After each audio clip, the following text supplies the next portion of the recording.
Hello, and welcome to another episode of Adventures in .NET. I'm Sean Claybo, your host, and with me today is Caleb Wells of Typhon Group. Hey, y'all. Hey, Caleb. And we got a good guest today, all the way from, was it Mauritius? Mauritius, yeah. It's Patrick Smacchia. Say hi, Patrick. Hi, Patrick. Hi. Hi. So nice for you to spend some time with today. It's so nice from you to invite me. Thanks so much. We've been recording Ruby Rogue since 2011, and we've talked to a lot of people who have had a really deep influence, not only on the programming community, but also on the Ruby community.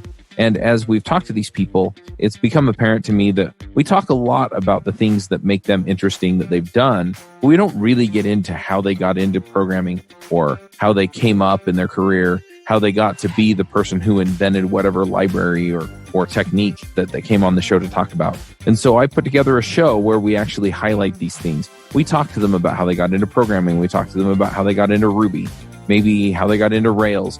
We get a little bit deep into what makes them tick and why they are the way they are. And then we talk about what they're working on. We talk about the things that make them well known or make them interesting. And a lot of times it's the stuff that goes beyond the code that really makes these people tick and makes them the kind of people that we want to hear about. And so I put together a show called My Ruby Story. You can find it at myrubystory.com. And it's where I interview these people and just get the stories of these people and how they came into programming. So if you want to hear inspirational stories or get ideas on how you can actually advance your career, then go check it out at myrubystory.com. So from what I understand, we're going to be talking about solid principles and then a little bit about the future of .NET and what you think it is. Yeah, I think it's a good program. Excellent. Yeah. Can you tell us a little bit about yourself first? Just your background? Yeah, sure. So I'm 44, but I started coding like when I was 10, like many of us. Yeah. So more than 3 decades coding. I did a lot of C++ in company. I moved on .NET at the early beginning in 2002, 2003. Okay. It was very, very exciting time because I bet on the right horse. Like I worked a lot in .NET since the beginning. Right. And hopefully now world, at least the Microsoft world, but more and more the other world as well, is based on .NET. So it grew. Since 2005, I'm developing a tool. I created a tool for developer that is named NDepend. So that's for .NET developer, and it's a static analyzer. Yeah. Okay. So I'm full time on it with the team now. It's going good. It's going good because .NET is going good. Yes. There are a lot of features to do, and have been done. A lot of features to do. Yeah. So is NDepend, is that a commercial product or is it open source? Yeah, it's a commercial project. Yeah, it's a commercial project with a Visual Studio extension, and also you can put it in your CD, and also you have also an Azure DevOps extension. Okay, so gotcha. the idea is that, and you have some rule sets. It's not Roslyn based, actually. It's pretty complementary to Roslyn because also complementary to ReSharper and also to SonarQube. I call all the big name in static analysis because NDepend is more about seeing your code base as a whole, okay, and embracing it as a whole, and it's reporting a lot about like code structure, code architecture, code metrics, and also code evolutions, trending, and graph, dependency matrix, and things like that. So it has many features. And what is interesting, and it's really related to the solid principle we're going to talk about, is that for NDepend, the code is a database. So, and it has with C# query, you can query the code the same way you would query with a SQL on a relational database. So this is the big feature. And this is very interesting because when you consider various principles, like the solid principle or the abstractness versus instability principle, or whatever principle, if you see code as data, you can start querying the code, okay, and trying to abide by the principle from fact extracted from the code. Because one problem, I think we agree on that, one problem with solid is that I learned this word actually recently. It's interesting. It's about cargo cult. People say solid are like cargo cult. Like, do you see what I mean? Like, you have some developers, maybe they're not so experimented, or maybe not so interested by what they're doing. I don't know. and they justify whatever they do with solid. Okay, look, it's solid. Right. Even though it can be crap, but look, it's solid. It satisfies this principle on this principle. So it can be seen as cargo cult. And what's interesting is that if you start to data mine your code base with facts, you can somehow eliminate these sorts of behavior and start talking about the real things and not about the subjective things. And I know solid, you don't know, or whatever, Well, so for people who don't know solid or are not familiar with it, how would you describe it? So solid, there is someone very famous in the software community as a whole, Robert Cecil Martin. Right. So this guy, he invented some principle. He invented several principles, not only the solid principle, because actually solid is an acronym. Okay, there is 5 letters, so there is 5 principles. This guy, after consulting a lot in many companies, the real world, that's very important to be close to the real world, what's happening in the real world, he noticed that you should use object-oriented this way. So it's mostly about object-oriented, okay? Right. Object-oriented is very powerful, but the problem, it's also very easy to use everything we have, like inheritance, encapsulation, static, whatever you want. Everything we have in object is very easy to misuse. You could really screw up some object-oriented programming. Yeah.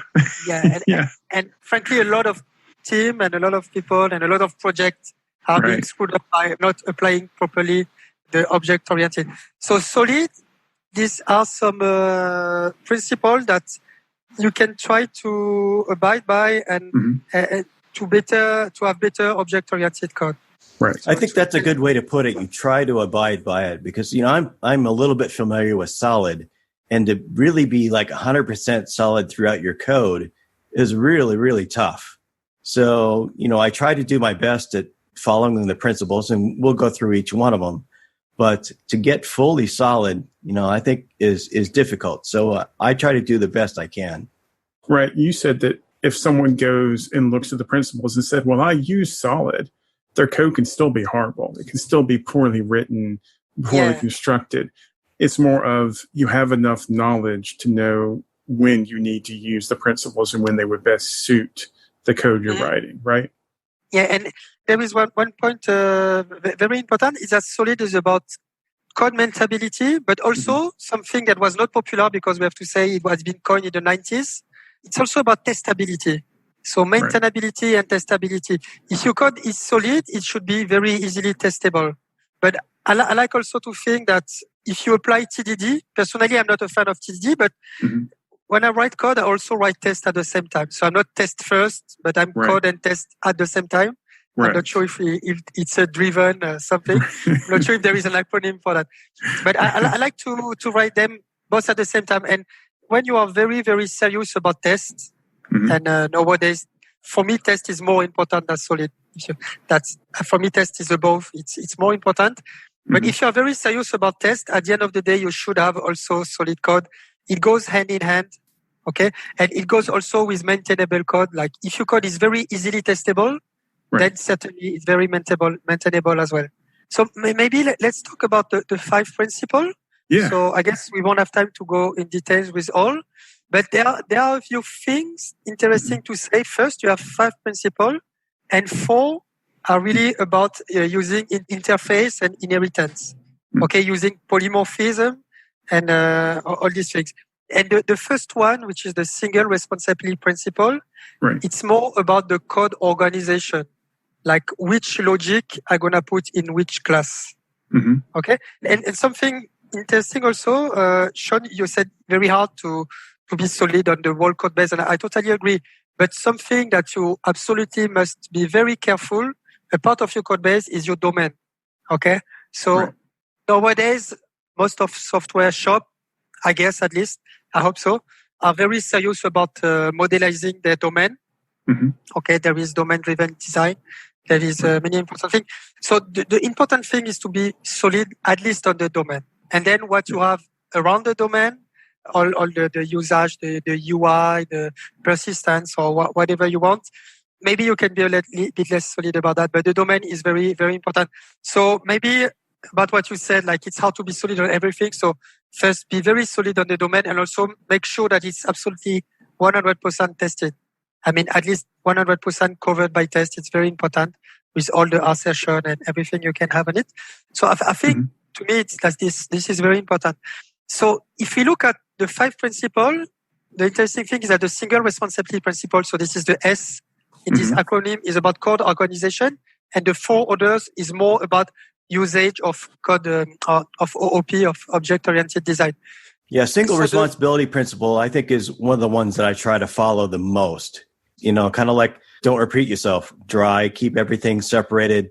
Yeah, keep it simple, stupid. Loose coupling, tight cohesion, things like that. So make sure that everything you're using encapsulation correctly and so on and so forth. Yeah, absolutely. It's a very important principle, and it could be itself a few principles together. So the initial definition of the principle was a class should have a single responsibility.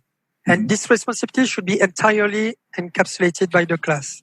Then this principle has been rephrased by a class should have only one reason to change.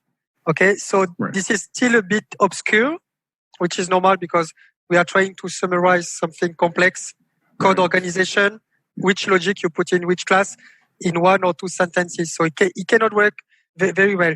So the idea is that in your class, you don't put various concerns. If you have a domain class, so now I'm talking about a domain class, okay, whatever it's a person or an employee or whatever you want to be, an order, or employee, etc. In this class, you have to avoid having things like persistence, having things about like threadings, okay, and all these cross-cutting concern that should be dedicated to some more technical class, because of course you want this kind of things in your code base. The domain must not be polluted by this kind of things. Okay, so the first thing to remove from your domain class is this kind of cross-cutting concern. Yeah, so this is separation of concerns is really what you're trying to accomplish with the single responsibility principle. Yeah. I think single responsibility principle encapsulates the separation of concern. It's also, once you have no more concern into your domain classes, what you want to put in it. So only one reason to change. So, for example, here there is a famous example from the creator like Robert Cecil Martin, that you have an employee class, okay, so with name, address, and phone, whatever you want. And then you have things like compute pay or report hours in this class, okay? But the problem is that these things doesn't fit well together, because when you want to change how the payroll is done, you're certainly not gonna touching about the report hours things, which is more about the human resourcing things, like the people that are managing the employee. So Robert Cecil Martin used to say it's about the people. You have to try to separate, like if you have things related to human resources, if you have things related to payroll or whatever, you should keep it separated in various classes of your domain. Right, okay? Because if you have multiple developers working on a project, and you're always going to have multiple developers, it can be you 6 months from now, right? You're a different developer at that point. If you have 2 different conflicting, logic inside of there, and you change one, right, there could be unintended consequences for the other that you don't realize, especially if you don't have tests, which again is why tests are so important. So absolutely. It's even worse. And also, a class is also a unit of encapsulation. So if you start having different kind of logic in a class, they're going to access the same states. They're going to be in competition for the same states. And because in the class, even the private states are not encapsulated if you look at the class level. So everything can access everything. And then that's where the real problems are coming from. So actually, from what we say now, we talk, but it's not so easy to grasp for someone. So this is why I like to come back as code as database, as data. You have to see code as data. So how can we summarize what we said? Like if you look like code as data, first you can write rules. So you can query your code, such class, to make sure it's not using threading, for example, or it's not using entity framework or whatever. Okay. So first you can have that kind of rule. Then you can have some other rule about like the size. Like, hey, look at that class. It's extremely big. It's like it's 27 methods and 15 properties, and everything is accessing everything. So if you look at the code size, okay, with code metrics, things like number of fields, number of properties, number of methods, number of instance methods, static methods, whatever. So you can have some kind of code smell. And here, the anti-pattern is the code class. If a class is getting too big, it does too much. Okay, and this can be easily measured with things like number of line of code or cyclomatic complexity for method. So here you can use the NDepend or the static analyzer to try to look at your code as data and try to extract this kind of properties from your code. Okay, so this is more objective than the subjective discussion we have had. Then you have also some interesting metrics, another metrics, which is named LCOM, Lake of Cohesion of Methods. Okay. So basically, this metrics you in a good range if most of your methods are using most of your states. So, because often when a class starts to have more than one responsibility, you see a group of field very tight with a group of method, and then and this repeat one or twice or more inside your class. So you can use this metric. I won't go into the detail, but these metrics have a tricky formula that gives good range and bad range for this kind of thing. So, so this is about the code organization. So something also important that you can also verify with code querying and static analysis is your class is POCO, plain old CLR object. Is it using only your other domain class and things like string, bool, integer, etc.? Okay, so very raw tip. You don't want to start using, especially you don't want to start using cross-cutting consent class like threading and things like that. That then becomes a very complicated class to handle. And finally, on the single responsibility principle, you have many GOF design pattern, things like decorator or things like that can very nicely put some logic outside your class. Let's say dependency injection also to some extent. You can also add logic later. You're not forced to put all the logic at the same time. And this is another way to delegate logic. Cool. So the next principle is open-closed, right? Yeah. So this is the open-close principle, OCP. So basically the definition is module, which can be actually classes or maybe a few classes, a group of classes. Module should be open for extension and closed for modification. Right. Okay. Right. So what does it say? Basically is that what you want to say by extension is mostly about derivation. Like you have a base class that you can extend. Right. So what does it say is that you have to choose very carefully your point of variation. Okay. The terminology is important because this is a very related principle name also point of variation. But when you design your class, okay, you have to be very careful about your point of variation to make sure that when you want to extend it, all the new code goes in the derivative class, a derivative class. And in the same way, you should be close to modification. It means that the code in your base class shouldn't change. This is very important because if you start changing the behavior in your base class, you're gonna break a lot of derivative class. Right. We've actually run into this with the project we just finished up. We have a bunch of clients, and the way the databases were initially set up is that they've got the same names for the tables, but different columns depending on what your specialty is. And we've come in and we're rebuilding it from scratch, but we're trying to, take it in chunks. And we basically had to do that very thing. We had to determine what is the base class that all of these specialties have in common.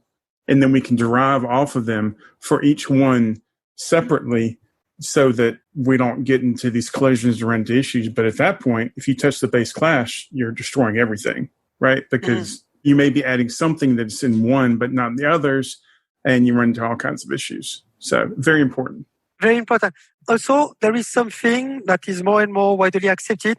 Most of the time, base class is not the solution. It's more about interface most of the time. Gotcha. Most of the time, the idea of base class, because you have all these patterns that can let you add some behaviors, some logic. So most of the time, you want to share interface, which is contract actually. How do we say contract?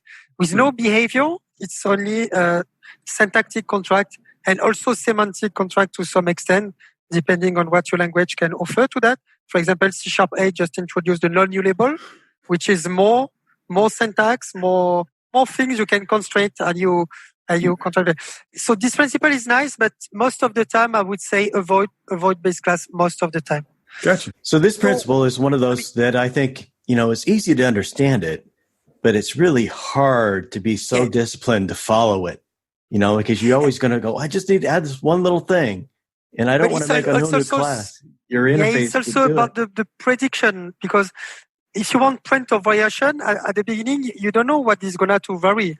And as I like to say, like if prediction was easy, we'd be all billionaire in Bitcoin, right? So and that makes prediction is very hard. Use an interface, right? Because if you prefer using an interface, most of the time, in most cases, you don't run into that issue. It's very related to the tenet, fool me once, but don't fool me twice. Right. Yeah. So basically, I would say don't try to anticipate so much. Mm-hmm. This is the KISS principle. Keep it simple, stupid. Right. Don't try to be so smart to anticipate. And then, for example, you're driving circle and tomorrow you're driving square. Okay, no, I know I have an abstraction.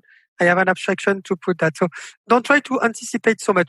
And finally, on this principle, there is something very interesting. It's very related to testability, because when you write tests, it's a very good opportunity to see what is going to vary. Okay, because typically when you are unit testing, you're just testing one side of your logic, just one little context in your logic. So the writing test, once again, it's very good for the solid principle, because once again, it will help you see what is going to vary, what you want to mock into your test. And then it will be a very good opportunity to see when you develop your class, what is going to vary or not, because you are writing tests that is logically telling you that. So couldn't you end up with lots and lots of interfaces for every little version of change that you have for your classes? So actually, this is more about the other pattern. So especially about the interface segregation principle, which is the I in solid. Mm-hmm. So this pattern, basically, it says that you should have a lot, very, very small and very focused interface. Like avoid the large interface. But before going into this one, let's start with the Liskov substitution pattern to follow the solid acronym, because to me, those two are very related. So basically, the Liskov substitution pattern, so method that use references to base class, interface, must be able to use objects of derived classes without knowing it. So basically, you get a pointer, a reference to an interface or base class, but we prefer to talk about interface as we just said. Okay, so you have an interface, a reference to an interface, and you're absolutely not supposed to know what's behind. So what does it really say? For example, suppose you have an interface iBird. Certainly, you want to adopt the method fly, but the problem is not all birds are flying. Not all birds fly, right? Yeah. Yeah, exactly. So if you derive ostrich from iBird and you have the fly there, you can't substitute that for the base because ostriches don't fly. Right. And typically you get something like not supported exception or invalid operation exception. There is something very interesting. I haven't seen much in literature, but this is something I've stumbled on it, and I'm sure you've stumbled on it too. It's in the design of the .NET framework. You have this interface which you name iCollection, and you have also iList. Yep. And if you look, all the array are implemented those interface. And this is a problem. This is a big violation of the Liskov substitution principle, because this interface have methods like add and remove and insert. But those things, you cannot do it in an array because it's the fixed size. You cannot add anything. And if you try to call these methods on an array, which in the real world, it happens to me several times. Yeah. Definitely in the real world, then you get some not supported exception. Because when you see an I list, you think it's a list behind. So what's interesting is that I think it was .NET Framework 4.5, they've introduced I read-only list. Okay, so you don't have more add, insert, etc. Okay, But for some syntactic reason and some compatibility, ascendant compatibility reason, iList cannot implement e-read-only list, which is very unfortunate. This is one of the few glitches you can find in the framework because of its very history. But just to tell you that these things really happens, and even the very smart guy that designed at first the framework had some violation of the Liskov substitution principle, and these things these have a lot of consequences. Yeah. So basically, what it says is that be very careful when you design your interface, okay, and don't put too much in your interface. This principle is very related to the next one, which is the I in Solid, which is the interface segregation principle. So clients should not be forced to depend on a method it won't use. So basically, this is also close to the single responsibility principle because basically you violate this principle. You don't segregate properly your interface when your interface does too much. Right. Okay? You're trying to find the right method and you're like, where is it? Because there's 50 here. Yeah. There are 50 years. Yeah. And you're not going to use them all. And there is this crazy... You remember the lack of cohesion method I just talked at the beginning? Right. Matrix right. is the same for the interface. There is no cohesion. If you have an interface and you're not supposed to use most of the method, then your interface does too much and you are violating the interface segregation principle. And there is something very interesting is that if you look at both principles, so the Liskov substitution and the interface segregation, they are very much two sides of the same coin. Okay, gotcha. So basically the Liskov says that if your interface is too big, then you are asking too much to the classes that implement it.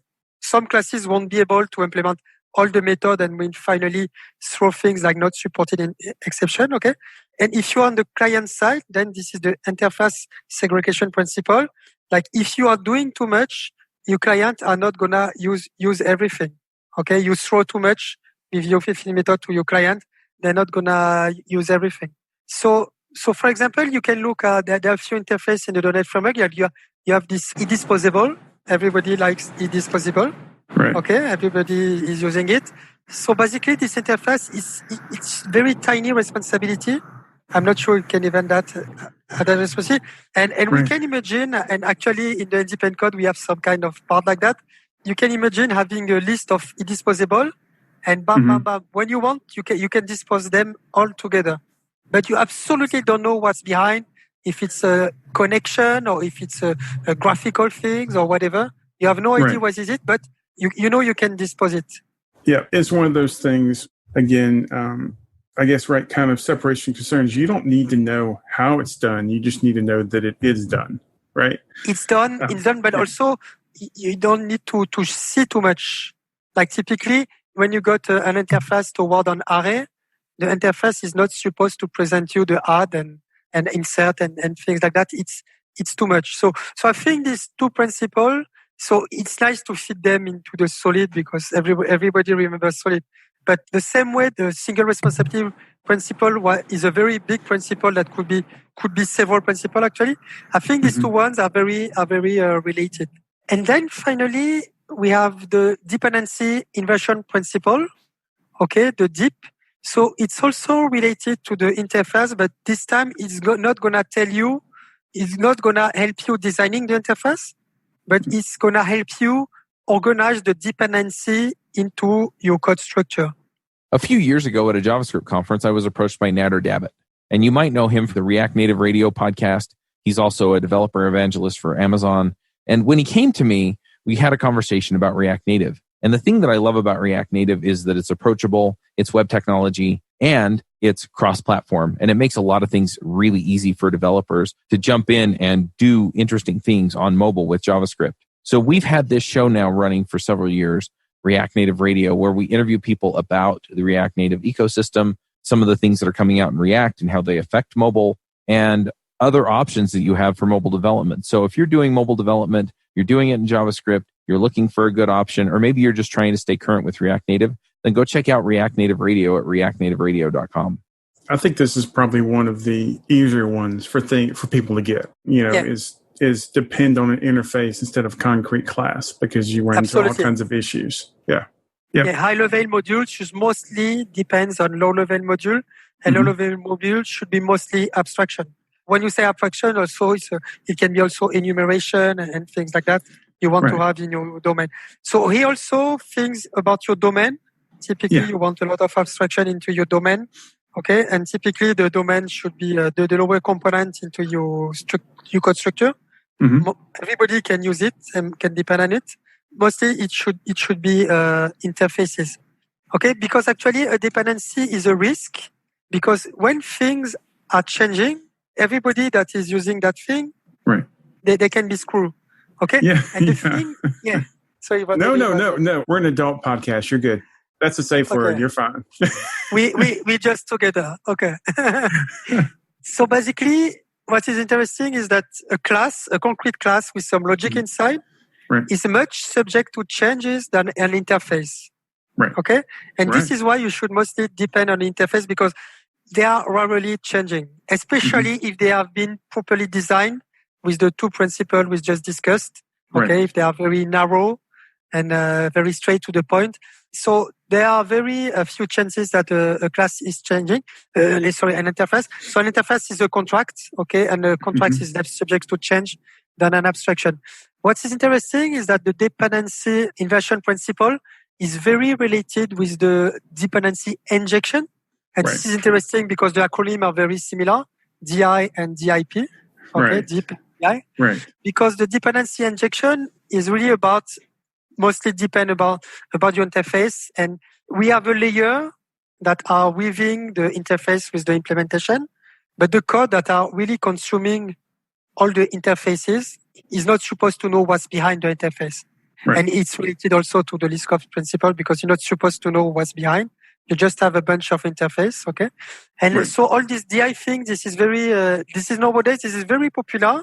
I'm not a super fan, I have to say, because what I see in the real world is that this layer where all the interface are bound with all the classes, at the end of the day, it becomes a big, big mess to get. So you really have to make sure that these things become a mess. So I'm not such a big fan.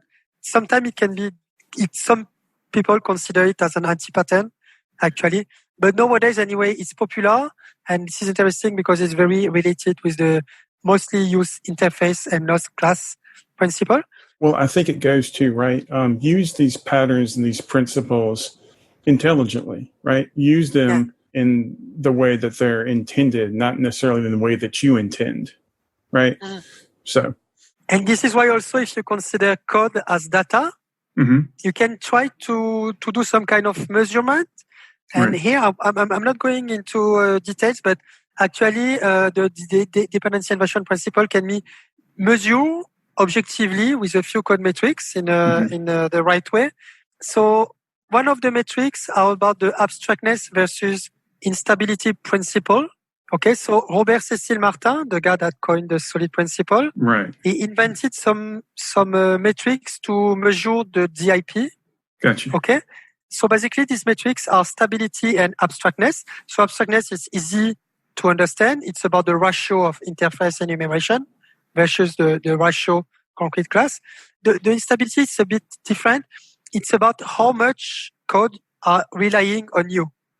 Okay, and the idea is that you are very stable if a lot of code is depending on you. So basically, you want very stable code with this code metric that is not so trivial. You have to look at several formula. But basically, if you are very stable, you want to be very abstractness.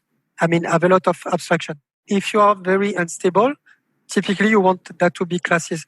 And there is one word which is interesting, is that Robert Cecil Martin, he defined the zone of pain. Okay? The zone of pain is when you are very concrete and everybody depends on you. Okay? So you can have a diagram, and in this diagram, in the lower left corner, this is the zone of pain. And if your classes or components are inside this zone, then you're in a pain. Typically, you can imagine that the string class, everybody is using the string class, and it's a very concrete and very complex class. So imagine if you are working at Microsoft and tomorrow you have to modify the string class for whatever reason. Imagine the responsibility you have for all the billions program that depends on you. This is a big pain. How do you regression test that? Yeah, right? Yeah, that's gonna be it. Yeah. But actually, it's a very difficult class because they have a lot of constraints with the CLR, the GC, and things like that. So, yeah. So, how has these principles and patterns impacted how you develop NDepend and how it integrates with .NET? So, I mean, it's not only about .NET, but typically these patterns are very well suited with C++ and Java and whatever object-oriented you have.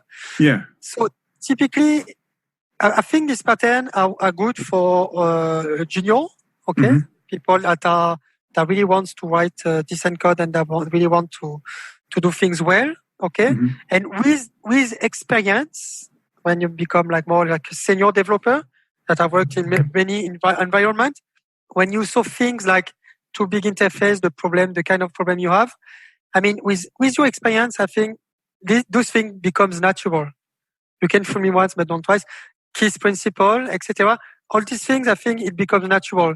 So typically, I would say it's more for junior developer, but if you pretend that you are a senior developer, all these things with also writing tests and all this good methodology and pattern, it should be very natural for you. And if it's natural for you, you don't think too much. But certainly you can talk about with your colleague, like I design it this way, and maybe but maybe it's not solid that way. You can have some integration, but if everybody is a senior developer with enough experience in the OOP world, I think all these things are common sense and becomes natural.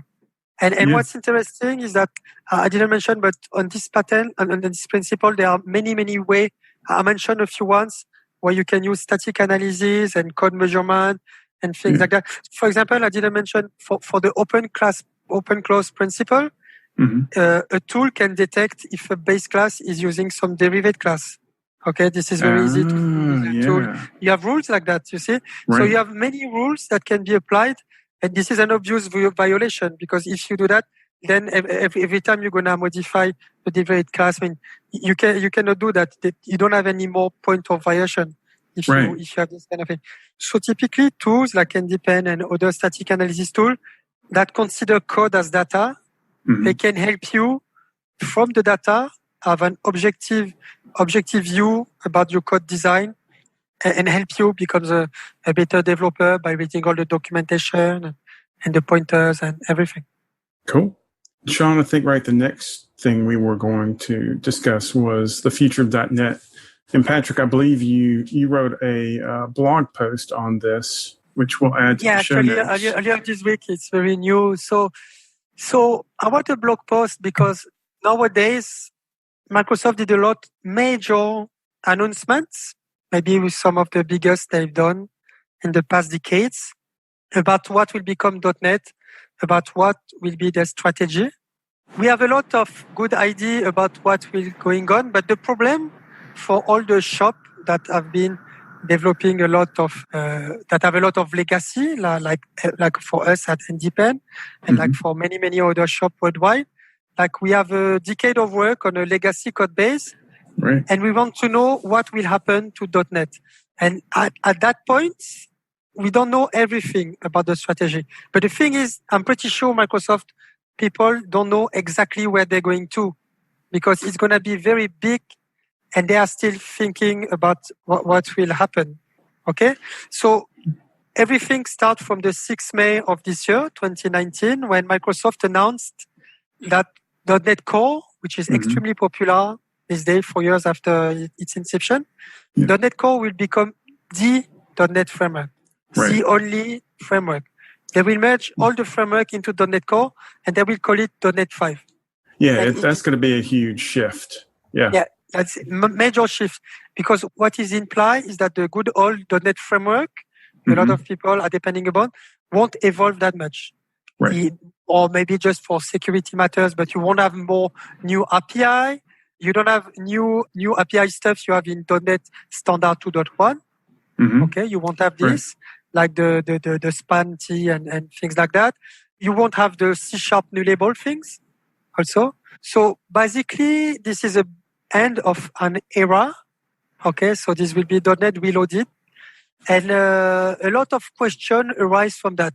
So because at our .NET shop, we are very, very concerned about the future because we have to make some choice now. This is very important. I try to make some prediction, okay? And not everything is clear. I don't blame Microsoft at all because really that's a major shift for them as well, okay? And they cannot know everything by now. So I think this will be incremental and step by step. So I see it more like they announced that the .NET 5 will see the light of the day in November 2020, something like 13 months from now. But I expect it will take more like 2-3 years because everything is really, we really forget everything about the .NET framework for 4.8 and so. Right. There's a lot in there. Yeah. So I did 4 predictions. So first, .NET Standard won't evolve much from now. Okay, maybe it's gonna stop at the version 2.1 that is the one existing now, because actually .NET Standard was the link between the two major flavor, .NET flavor. I mean, there is not two, but there are more. But mostly you have .NET Framework, you have .NET Core. Okay, you have also Mono, you have also Xamarin. So .NET Core was a way to standardize a common set of interface. Okay, basically it superseded the PCL, the portable class library. This was a way to say all these collection, string, integer, and more, and actually much more than that. Okay, we put them into a standard class. So by now, every .NET framework flavor should implement that at the minimum.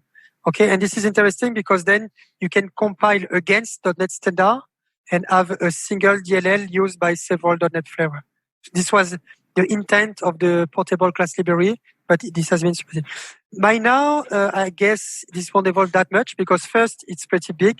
Okay, you have really a lot of things inside. And second, there will be only one .NET. One thing to underline is that Microsoft really wanted one .NET for several reasons. First, the task force is not infinite.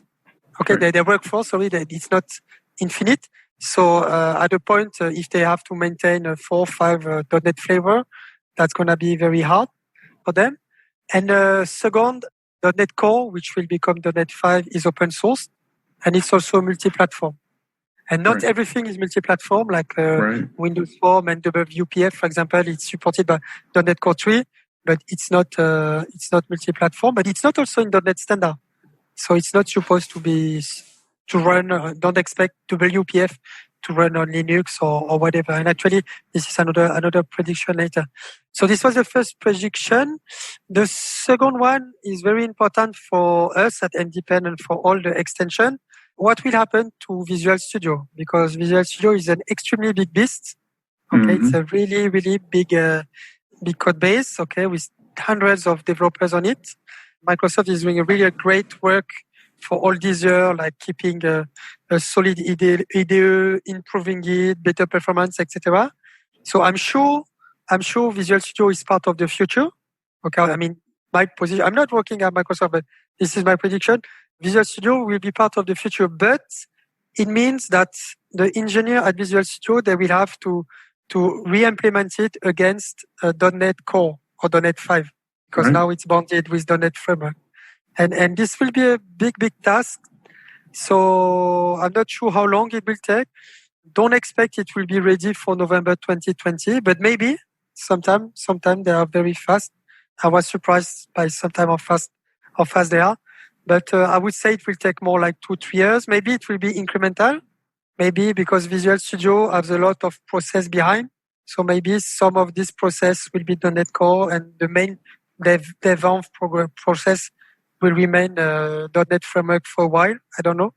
I think it'll be a while before Visual Studio gets switched over, because you think about it, even Windows has full framework, a lot of dependencies on it in there, and they're not going to switch Windows over to .NET Core. Actually, just 3 or 5 days, just a few days ago, Satya Nadella, I hope I pronounce well, so the CEO of Microsoft, reveal why Windows may not be the future of Microsoft business. There is an article which is named that. That's really big, a big change for what. So it doesn't mean at all that Windows is dead, because Microsoft is if learning at all this. Now they have a new phone. Okay, They have new tablets. But to me, from what I see, like a lot of professionals are still working on Windows with Visual Studio. This is an extremely professional environment. Right. With a big PC, okay? So to me, it's interesting they go to these markets, but I'm sure they're not forgetting about what Windows means for professional. Okay, There is also the Azure DevOps things. Okay, They make a lot of money with Azure DevOps. It's very central in their today's strategy. But I really don't think that Windows is dead for at least a decade or maybe, especially in the professional environment. I agree with you that probably sooner rather than later, they're going to have to change Visual Studio. And I agree with it's probably going to be a lengthy process. But I hope that they are going to be transparent about it because it is going to impact a lot of people and a lot of companies like NDepend, right? Because I think you even state, right, that currently you support all the way back to Visual Studio 2010, right? Yeah. And you're going to have to give some of that up to be able to move forward. So, One of the characteristics of Microsoft technologies is that Asana compatibility has always been a priority, and they are very good at it. You can run SimCity like from 25 ago from the latest Windows 10 release. So they are very good with that. And this is also one key reason for the .NET Core I didn't mention is that they are tired of Asana compatibility. The truth is that they want innovation, and sometimes innovation means that you have to introduce breaking change. And because one key aspect of the .NET Core is that you embed your own runtime and system classes. Okay, so now they want to put some breaking change for innovation, and they were kind of fed up with the .NET framework that was super Asana compatibility since the very early version. Classes like lists, non-generic lists are still there. They appear before the generic list, but they are still there. And typically nobody wants to use it anymore. There is no, so they're a bit tired about this. And this is another point for the .NET Core and all this move with all the mentioned point before. So yes, so Visual Studio, I think it will be kind of transparent. Maybe not for extension provider like us and like many, but I think that for typical user that use Visual Studio for their own productivity application, I think it should be transparent. But for us, it's very important to know what will happen. And there is also a controversy about the famous Visual Studio running in a 32-bit process.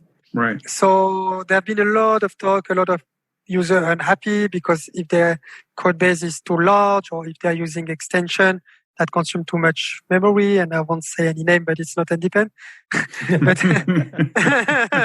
But then Visual Studio start to grow 2-3 gigabytes, and it's 32-bit process. Then it starts freezing or out of exception and things like that. So what's interesting is that for Microsoft, this is more a feature, okay, than a problem, because they say that this way things go faster with less memories, because the pointer are only 4 bytes and not 8 bytes, for example. There is a lot of controversy. I don't want to enter in it, but if they go to, and they will go to .NET 5 and more, I hope we can expect x64 process Visual Studio within the next years. This is another key aspect for the ones that are working on very, very large applications.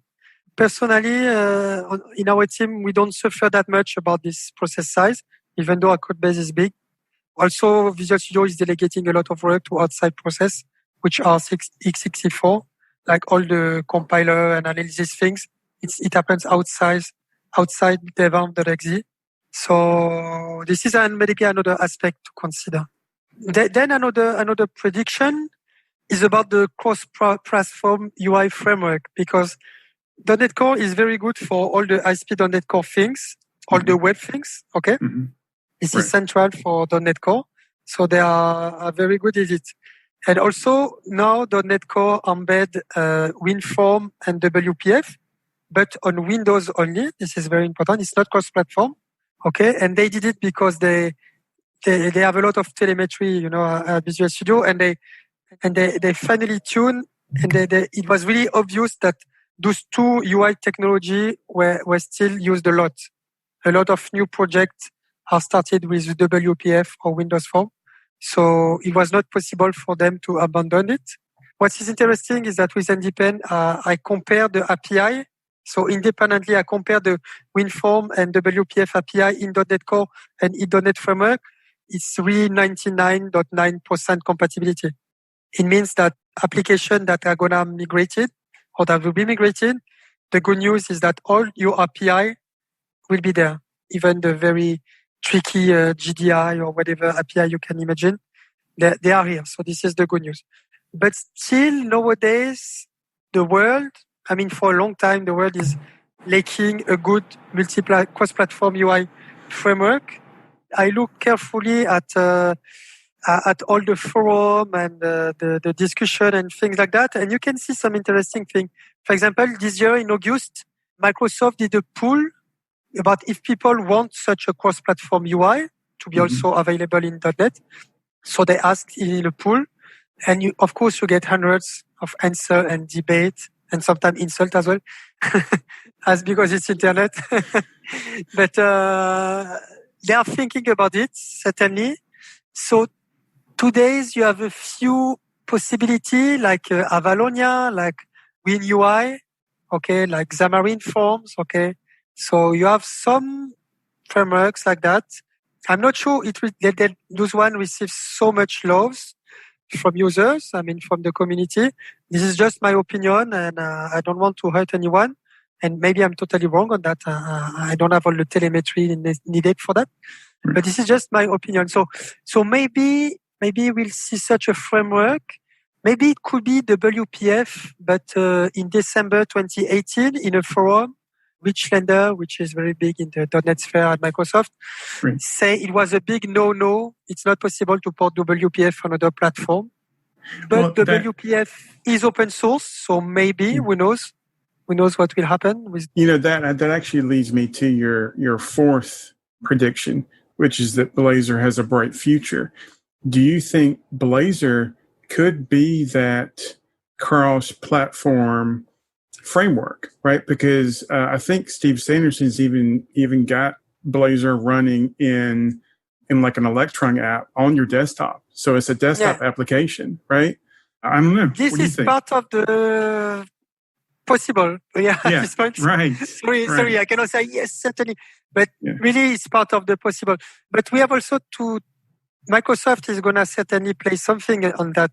But maybe the thing they will choose, the framework, the UI framework they will choose, maybe this is not what the community will want. We have to remember the Silverlight fiasco. Right. Like Microsoft put a lot of energy in it, and a lot of customers went with that, and at a point it was a big no.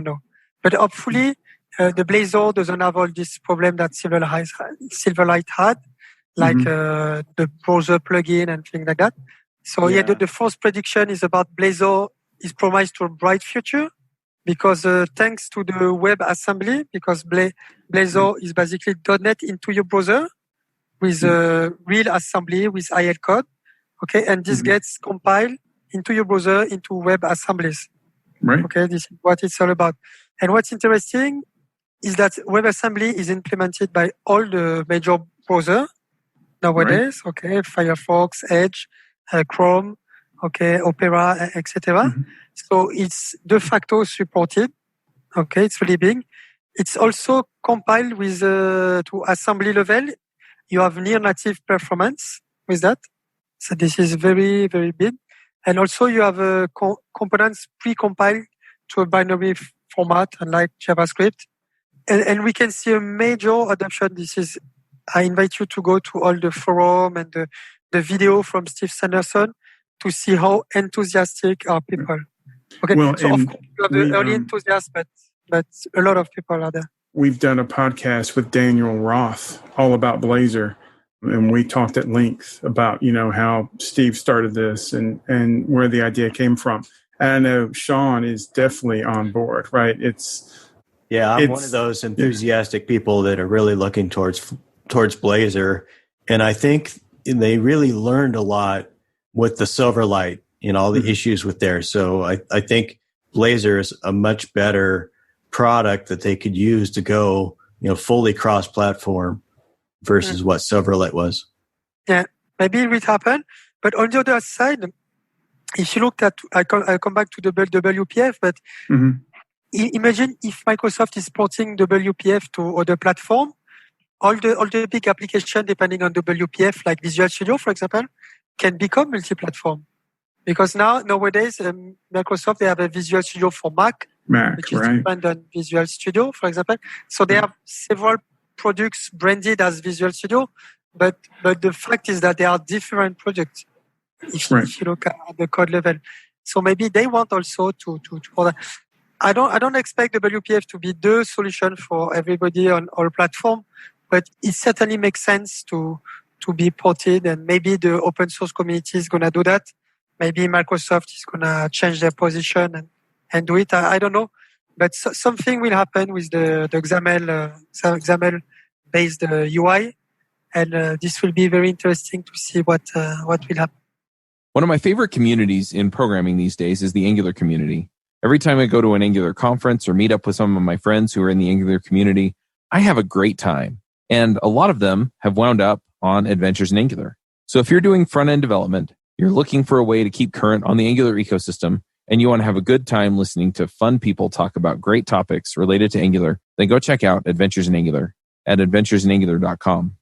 My pick this week is it's a console emulator that I use. It's really nice. It gives you tabbed consoles and shell, so you can either have a tab for PowerShell, a tab for CMD, and so on and so forth. It's called ConEMU. So I'll put a link to that in the show notes. So if anybody's looking for a new console or terminal to use in Windows, check this out. So Caleb, what's your pick this week?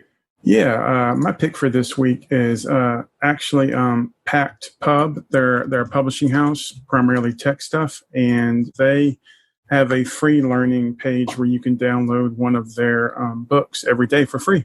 So we'll add it to the show notes. Nice.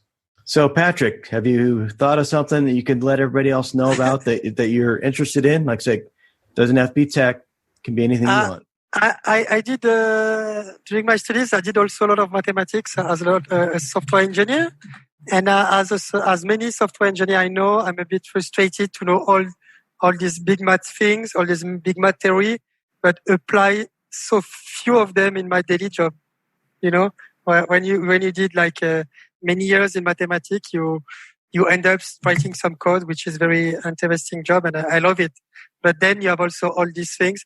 So the thing is that sometimes it's not all the time, but sometimes for a month or two, I like to go back to a mathematical subject and don't do any math because I'm not anymore in the study, but trying to understand what's happening.